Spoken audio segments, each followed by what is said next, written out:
Hey everyone, and welcome to today's discussion. We're diving headfirst into the fascinating history of the telephone, from its humble beginnings to the smartphone in your pocket. Think you know the story? Prepare to be surprised. So what were some of the earliest attempts at creating something like a telephone? Well, long before Alexander Graham Bell, people were already dreaming of speaking telegraphy, sending voices over wires. One early example is Charles Grafton Page, who in 1837 noticed that electric currents in coils could produce sound. It was a small step, but it showed that sound and electricity could be linked. Wow, that's way earlier than I expected. So was Page the first to actually try and build something that could transmit voices? Not quite. There's a lot of debate, but Innocendo Manzetti in the mid-1800s is often mentioned for creating a mechanical speaking telegraph. Unfortunately, details are scarce, and it wasn't widely known at the time. So who else was in the running before Bell? Was it a race to the finish line? Absolutely. Antonio Meucci, an Italian immigrant to America, is a key figure. He developed a device called the teletrafono in the 1850s, intending to connect his workshop to his wife's bedroom. He filed a caveat in 1871, but couldn't afford to fully patent it.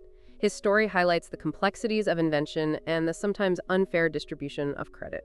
That's a really interesting story, and it shows how many people were working on this problem. But Bell is the name most people associate with the telephone. What was his breakthrough? Bell was initially focused on a harmonic telegraph, sending multiple messages at once. But during an experiment in 1875, his assistant, Thomas Watson, plucked a reed, and Bell heard the vibration electrically transmitted. That accidental discovery changed everything. An accident that changed the world. So when did he actually say the famous words? On March 10, 1876, Bell spoke the now legendary words, "Mr. Watson, come here, I want to see you." It was a moment that marked the birth of a telephone as we know it.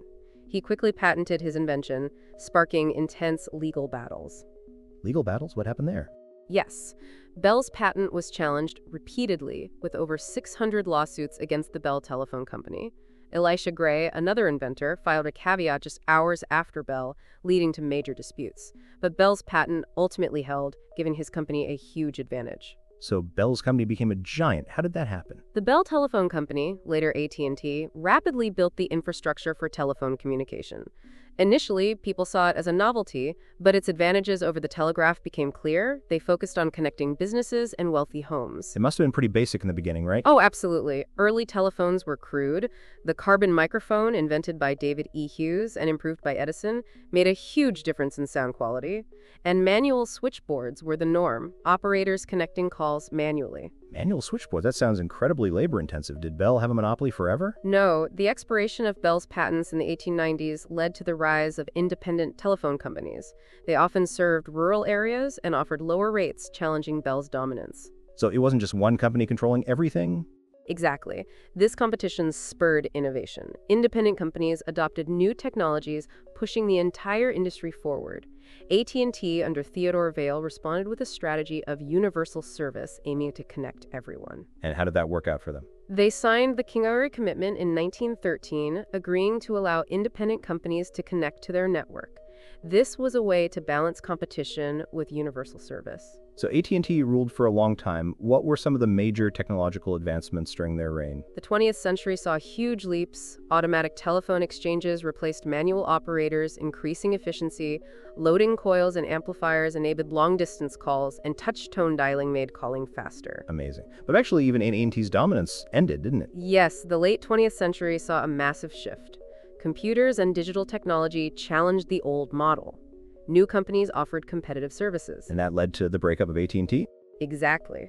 In 1984, the Bell system was broken up, creating 7 independent Baby Bells and a smaller AT&T. This coincided with the digital revolution and the rise of mobile phones. So digital technology completely changed the game? Absolutely. Digital switching and transmission improved call quality and capacity.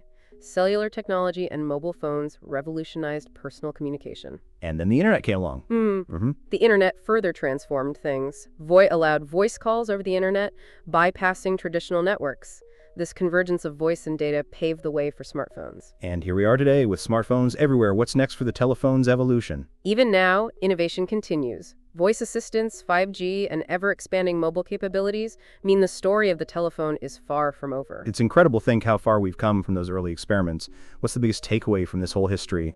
The history of the telephone is a testament to human ingenuity and our drive to connect.